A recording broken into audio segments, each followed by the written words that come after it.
Bonjour tout le monde, j'espère que le son est clair. Est-ce que le PowerPoint est visible? D'accord, très bien. Donc je commence. Je suis le professeur Soumaya Dlimi, professeur à la faculté des sciences juridiques, économiques et sociales de Casablanca. Je me fais le plaisir de vous rencontrer 2 fois par semaine pour notre cours Introduction à l'économie générale. Voilà, donc j'ai déjà commencé un cours que j'ai lancé le lundi 7 décembre. Ce cours, c'est le deuxième cours de cette semaine. Comme je vous avais déjà précisé, on ira avec une cadence de 2 cours par semaine pour pouvoir rattraper le temps perdu. Donc, j'espère que vous allez très bien déjà et j'espère que vous allez prendre des notes avec moi pour que vous puissiez suivre doucement, mais sûrement. D'accord? Donc, on y va doucement puisque c'est notre deuxième cours. Nous nous sommes arrêtés, si vous vous souvenez avec moi, au pôle de l'économie politique. Vous vous rappelez? Nous avions dit qu'il s'agit aujourd'hui d'une réflexion qu'il faudrait que nous puissions mener, vous et moi, autour de cette économie politique. Déjà, politique, ça vient de police, qui est la cité. Et nous sortons déjà de ce contexte domestique pour pouvoir s'étendre à la cité ou à la nation. Donc, si on parle aujourd'hui d'économie politique, est-ce plus attrait ou est-ce que ça a plus attrait à la politique ou à l'économie elle-même? Ou est-ce que ce sont des décisions économiques que nous prenons lorsque nous sommes en politique? Ou est-ce que déjà ces décisions économiques sont déjà eux-mêmes une politique, elles-mêmes une politique, ces décisions-là? Donc, l'économie politique, c'est l'adaptation des ressources rares, disponibles, qui sont naturelles, financières ou humaines, dans une nation aux besoins illimités exprimés par la population. D'accord? Nous allons essayer de réfléchir, puisque je vous ai déjà sensibilisé que ce cours-là, puisqu'il est basique, qui va vous offrir une visibilité par rapport à tous les autres modules, a une réflexion autour de cette économie politique et surtout des stratégies, des nouvelles visions qu'on pourrait avoir ensemble pour avoir justement une posture d'économiste qui réfléchit de façon pragmatique et rationnelle. Donc, l'économie politique ou la politique économique? Peut-être qu'il faudrait peut-être bien prêter notre attention aux relations, aux interactions qui existent entre la politique et l'économie. Lorsqu'il y a un enjeu politique ou des enjeux politiques, vous savez, chers étudiants, dans le cadre de décisions économiques, ce n'est pas évident.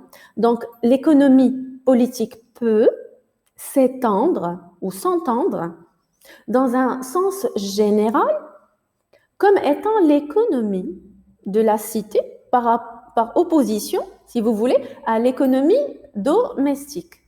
Donc, chaque gouvernement doit prendre des décisions difficiles concernant les mesures appropriées. Quelles restrictions imposer et quand les lever? Quelles dépenses engager et comment les financer? Et quelle attente nationale modérée pour favoriser, on va dire, la coopération internationale? Ce sont des questions qui méritent notre attention en tant qu'économistes. Ces décisions aussi doivent tenir compte des recommandations de la santé publique, donc des considérations économiques et des contingences politiques.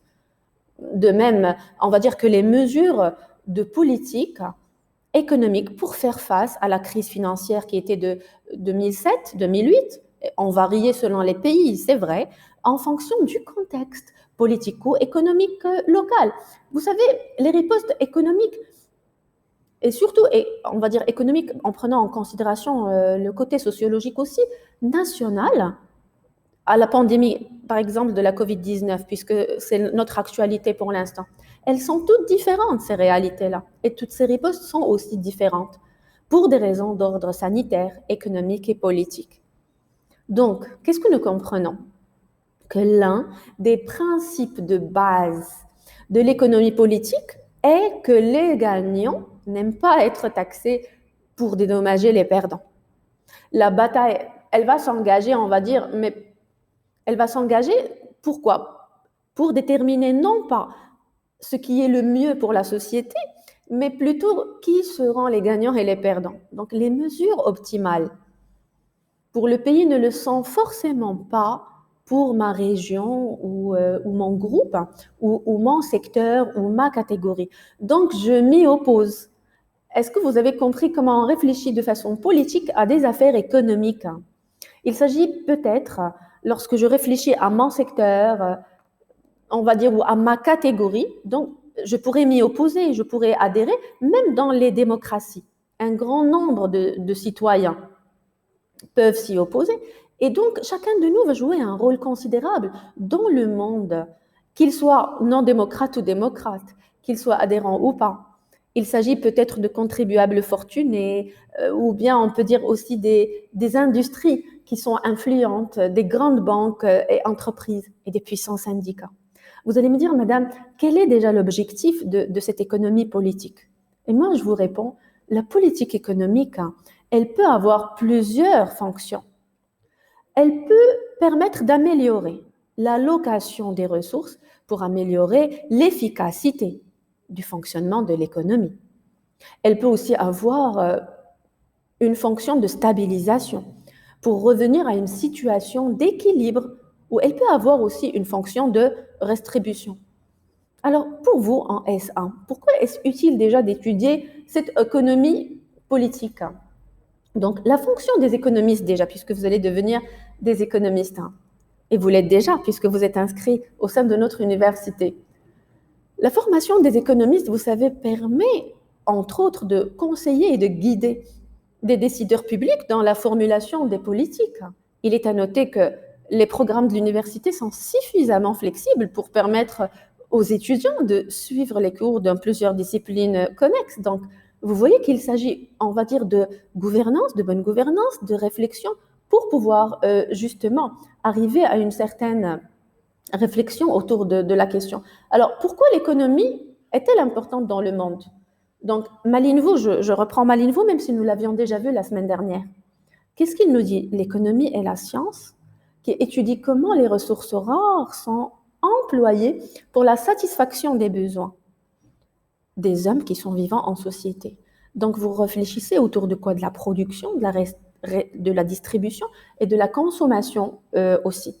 Donc, finalement, les objectifs de l'économie, c'est un ensemble alors de décisions coordonnées, prises par les pouvoirs qui sont publics dans le but d'orienter l'activité économique nationale afin qu'elle soit, on va dire, entre autres, réalisée pour pouvoir réaliser certains buts économiques et sociaux. Et vous, en tant que futur économiste, vous serez en tant qu'expert en sciences économiques. Un économiste doit en effet savoir interpréter les données financières, économiques et sociales pour pouvoir justement mieux agir. Donc j'espère que je vous ai mis un peu dans le contexte qui va nous aider à mieux comprendre notre discipline et notre module. Je pars avec vous. Alors je vais un tout petit peu parce que c'est grand, donc je pense que c'est pas visible. Maintenant, je pense que c'est mieux pour vous. Donc, si on réfléchit autour de la microéconomie, qui est, elle, à partie de l'économie, mais qui va étudier des comportements individuels des agents économiques. Nous allons réfléchir, vous et moi, aux ménages. Comment consomment-ils leur mode de consommation? Est-ce que les marketeurs, peut-être il faudrait qu'ils fassent un ciblage pour que ces ménages puissent être amenés à la consommation? Nous allons réfléchir aussi aux entreprises, aux administrations, à leurs besoins. Nous allons classifier les besoins très bientôt. Donc, nous allons avoir une réflexion autour de cette analyse du comportement des petits agents économiques pris séparément. D'accord? Nous allons essayer de partir, vous et moi, du comportement individuel pour pouvoir généraliser. Et bien sûr, lorsqu'on parle de microéconomie, nous allons traiter plusieurs questions telles que la richesse, le profit, l'industrie. Vous allez avoir en S2 la matière micro.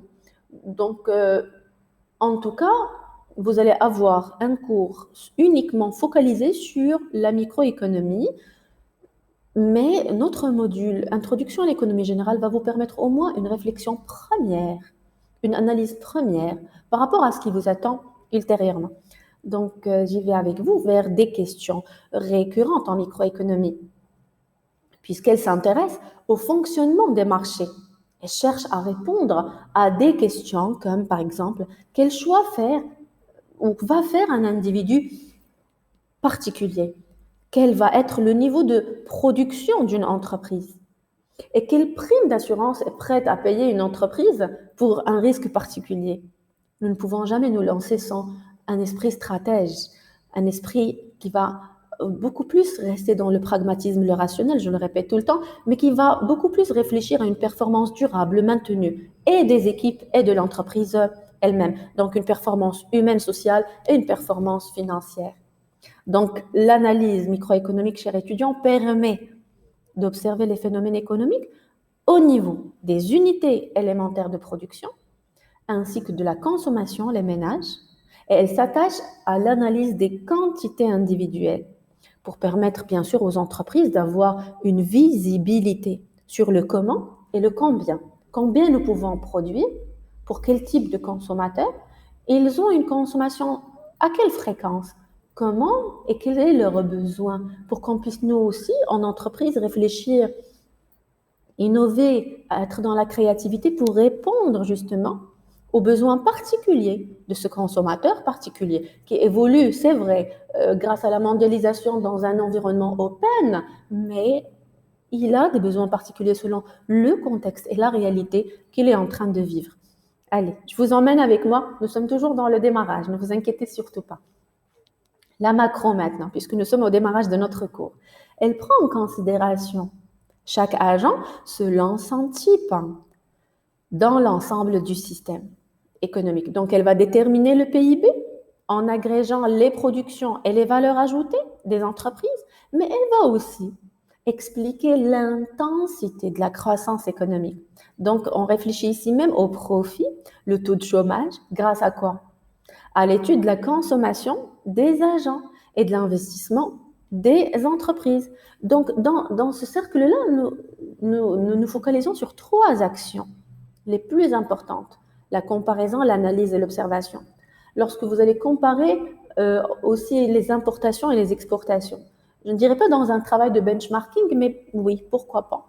L'analyse aussi, dans la mesure où il s'agit d'une étude du commerce extérieur et de la balance commerciale, et l'observation de tout phénomène économique lié aux individus et aux entreprises. Donc, lorsque je vous invite à réfléchir autour des besoins, tout individu aujourd'hui en société a des besoins. Nous allons essayer de comprendre qu'est-ce que ce besoin et nous allons essayer aussi de les caractériser, de comprendre chaque caractéristique et chaque besoin, comment peut-on le classifier. Donc déjà le besoin, qu'est-ce que c'est? C'est un sentiment de manque. Lorsque je n'ai pas quelque chose, j'ai besoin de cette chose-là.